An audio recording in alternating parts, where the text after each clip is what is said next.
Igwe oga today kuru igiri taa shop ya chichi na igewere shop ya ụmụazị ịgazụrụ ụmụazị a yakwuru ụmụazị school maka ihe maka nwaanyị igbo nwaanyị. Kedu ihe unu kwuru n'isi anyị wee kechiri ski ụlọ ọnụ wee na-ekwu na-ekwuzi ike ka ndị mmadụ na-anọ ya kwuru na na-achị ndị ahụ ịgbagbo ebe a na anyị ga-agbacha gbo ya ihe ọbụla anyị mere iri na-eme mgbe ọ gaghị na obodo anyị na Disemba Where are we heading to? Where is our youth heading to? Now, this is happening at Douala in Cameroon. These two boys we are seeing here are two apprentices. They made a sham against their master and the wife. According to them, they said that the reason why they prepared that sham is that they don't want their master to know anything they are doing in the shop. Even if they steal money, they go for clubbing, they carry women, that they don't want their master to know. That even if their master see them, they don't want their masters to know what they are doing. They just want to be doing anyhow in the shop, and their master will not know because of the sham. Now they brought this sham and buried it inside their master's house. How they were caught is this. There was another apprentice that was misbehaving, and the master sent that apprentice back to Nigeria. Now, when the guy arrived in Nigeria, he was picked up for proper interrogations. While they were interrogating the guy, he confessed that these two guys now that are still in Cameroon, that they are even worse than him. That he himself is even a saint compared to these two guys. Now, after the confession, the master picked up these two guys for interrogation also. While they were being interrogated, they confessed that they prepared a sham against their master and his wife. Not only that, they also made another sham, which they have been putting in their Oga's wife food. Whenever their madam comes to the shop and send them to go and buy food, they also brought out another sham they will put in that madam food. After the madam is done eating the food, she will sleep. She will sleep from morning till 5 p.m. in the evening. Them, the two of them will now be the one handling the shop, doing whatever they like. To a point, their madam was even thinking it was even sickness, that maybe he has infection. Not until that guy now confessed. I want you guys to watch the video and see things for yourself. Things are happening. We need to go with happiness. Oh, you need me. Can't you go with my brother? Oh, go need it. Igwe oga today kuru igiri taa shop ya chichi na igewere shop ya ụmụazị ịgazụrụ ụmụazị a yakwuru ụmụazị school maka ihe maka nwaanyị igbo nwaanyị dọ akwụna nwa mmanya ọgwụ ji mebe igbo ọgwụgwụ etiba abụ ya soto gị iwu ọgara ka ọga gị sef. Sure. Dogoli now. Ihe ji chenwo gị n'isi dogoli. Everything any two number of I hate you to carry out. Everything you're looking at here, this is only here. If you don't want for either age, how old are you first of all? And imagine 19 years, you video self. You video go on. Your mom on a wobble. I don't want to wobble. I look to the hand. Guy, when you come to the thing, look to the whole jaw guy. For 1 year now. Kaya head, we can give you the any see good day. Me what it now? Lose the player, lose the player.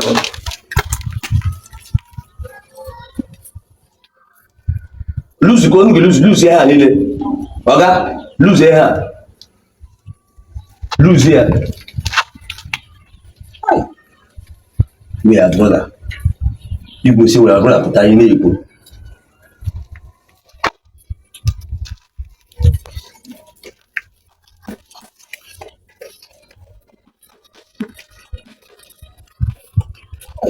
ụmụnne m nọ Chibueze nwanne m nwoke bụ nke yiri ede.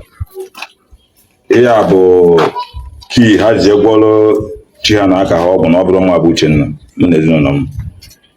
Ụbọchị taata ka anyị nọ n'azụ be m na my house were bọpụta dis kii 4 unu na-afụ ọ dịgo n'otu abịa n'ihe onyonyo a.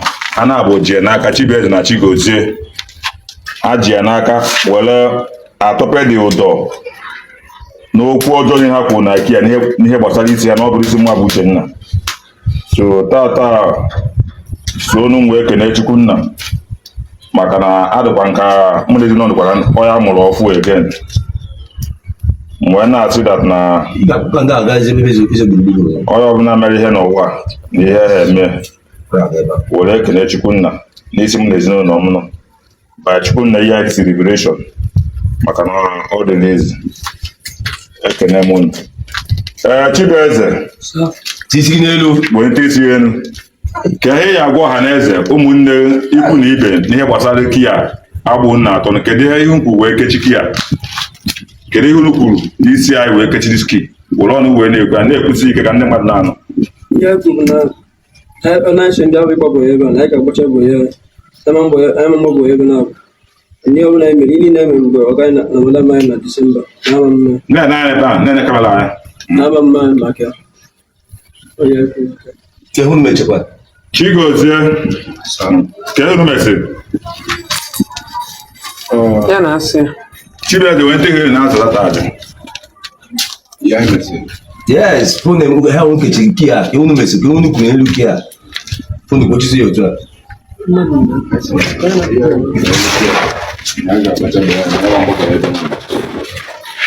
na ihe ndị anyị mechara oge mmadụ amaghị na ọga na anọ abatara ama nchete ama nche na ihe anyị ọga na anọ ọ bụ sise ya ọ ka fọrọ ọ tụkwara nwa gachi ọ ka fọrọ manager ọ dị ọrụ n'ukwu ikwu ozi na damis ọgwụ ahụ ekpuchi ha ihe ọbụla umere na-aga ha biko ife a bụ ife ụmụbọyị mmeri sista anyị na Mpopi to the extent na fa gwọchiala ọgwụ nie ya n'azụ ụlọ nie ọgwụ n'azụ ụlọ. Ihe a bụ very very long story, very very long story. Ya bụ akọbi ebe a ọ ya take very long but ime ka ọ dị short. Ụmụbọyị ya na ụmụbọyị ndị ọzọ gasị ma ndị nagoro ana ma ndị esetụrụ they collided wee na-agwọ ọgwụ iji megide this woman na di ya ihe ndị Igbo na-akpọ ekwute ekwe nya fa na-agwọzi ọgwụ na ife ọbụla fa na-eme madam maọbụ ọga ama ntinyefe anya.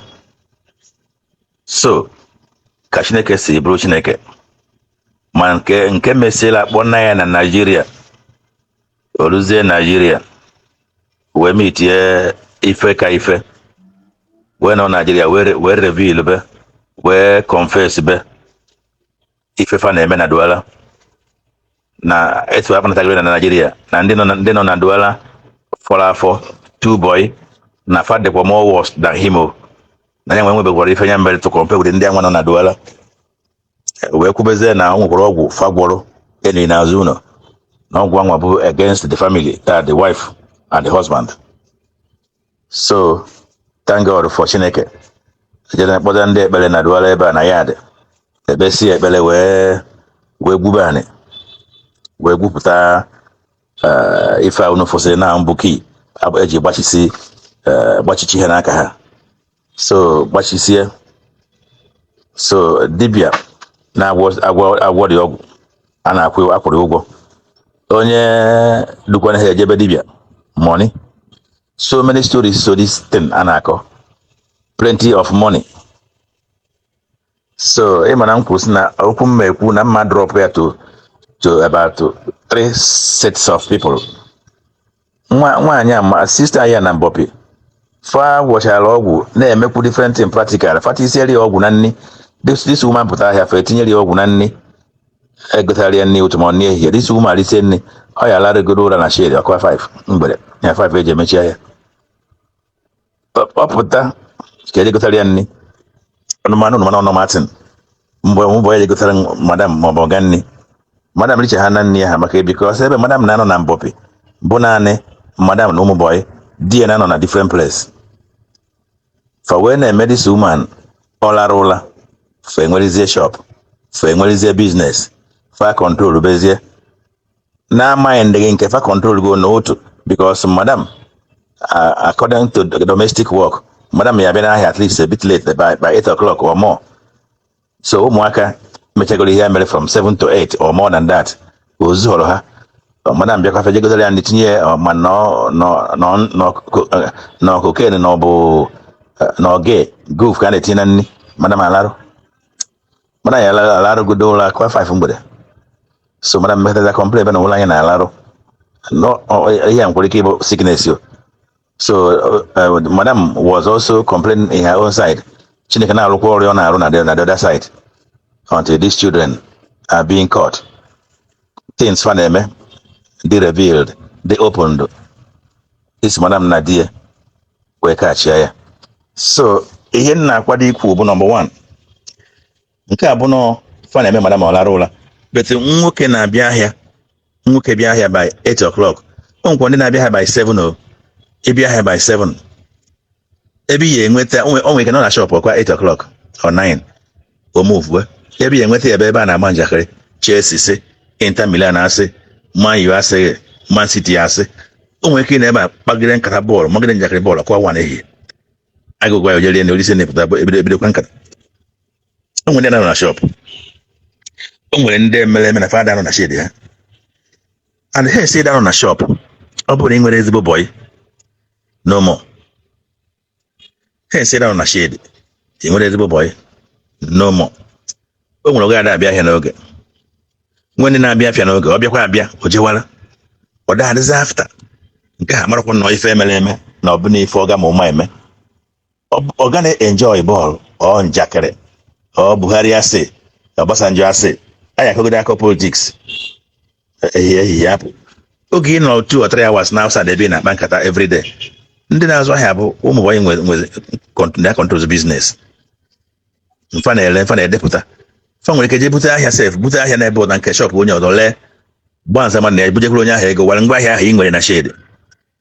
Ụmụ boy ngwa ahịa ị na-ele 3,000 francs. Ụmụ boy je na nke onye ọzọ egote ya 2,900 or 2,850. Pụta supply onye ahịa narị ego gba nza ma 150 ya nwa. Ọ bụgodo 100 dozen or 10 dozen or 200 dozen for agbanza mata 200 or 150. Ngwa ahịa dịkwa na shop go. Mana ndị boy hensi nọ na shade.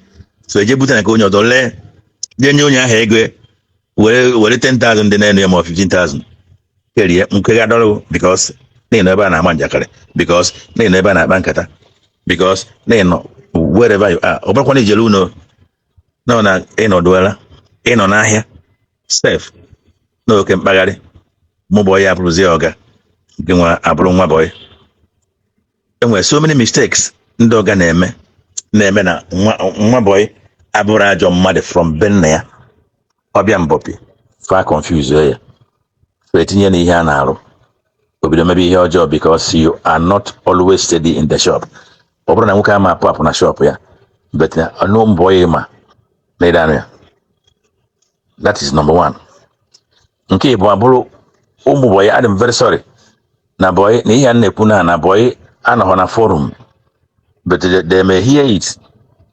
Nwa boy nọ na nke ọgụ ya wee na-agwọ ọgwụ ka ọgụ ya ghara ịmasịzi ihe ma ọ bụ na-agwọ ọgwụ ka ọgụ ya bụrụ ekwute ekwe ma ọ bụ na-agwọ ọgwụ ka ọgụ ya ghara ịdị na-anọzi na shop ma ọ na-emezi things understand. I want to tell you that now the Bible says in Exodus 20 from verse 5, Exodus chapter 20 from verse 5, ihe ọbụla mmadụ metere n'elu ụwa na-eche ya. Ihe ọbụla mmadụ metere in this world Chukwu eje nete ya.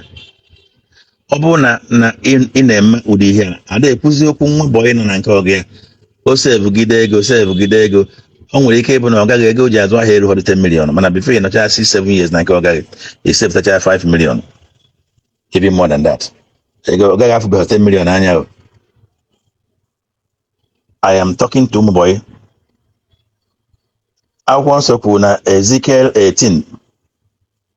If I want to megide bully for Joe Odelia, I'm not going to maybe for Joe. Chukuya Geneta, unless you repent, when you repent, God will forgive you and will give for Joe Cherikwa. Listen, my boy. many families na n'enu ụwa tata mana Lagos mana Aba ma Douala ife unu bụ mbọ na-emezi ndị mmadụ amaz na ịkpọ bọyị na ịkpọ sex lady nke ka mma because na bọyị bụ ife ndị Igbo ji enyere onwe fa aka. Bọyị bụ ife ọ na-abụ mmadụ na-emebe ọgị ya. Bọyị bụ door, it is like door of glory. Somebody na-eme ha onye ọ bụ from connection agbatala ya gị na ya ebili gị na ọ gaghị bie for 5 6 7 8 years, I don't know any number of years. O setụrụ ọgị ebe a ka Igbo ji bụrụ the highest in the whole world. But kịta unu bụ mbọ na-emezi ihe a mmebisi next 20 years amụrụ na ka anyị na-akpọkwa bọyị n'ala Igbo because onye na-abịa bọyị unu nwe na-abịa bọyị na-abịa bọyị ụfọdụ ka ọ ya abịa na-abịa bọyị ọ naghị agbaghị etu ya esi wee mee ịbịa ozugbo ịmalite n'ihe a na-eme bido zube ọgaghị ori zube madam ori the worst bụ ịgwọ ọgwụ ka fa ghara ịmasị ife ị na-eme. Nke ọzọ bụrụ ex bọyị unu gbasigoro bọyị agbasịa yes ịgbachago bọyị kịta abụrụ ọga ife niile izu na nke ọgaghị ozu họrọ ịkọnetikwa ndị n'ọfụ ndị bịara ọfụ n'imebe ọgaghị si n'aka ha na-arụ ọgaghị mekanik. My brothers izuru ọgaghị ori ọgaghị setụrụ agha onwe ha idea i settled you ijemebere onwe gị biznes ị na-emezi iwee gaba na nke ọgaghị amebiri ejebe ha eburu ahịa iwee na-arụ ọgaghị mekanik ị na-arụ ya sọm tru mbọyị ndị ọzọ nọ down. I want to tell you ndị Igbo si na ife agụtara na ohu eze ada eju afọ ife niile anyị mere ọgaghị o nwekwara ihe ndị oyibo na-akpọ restitution emebeghe ị ka na-emekwa mụ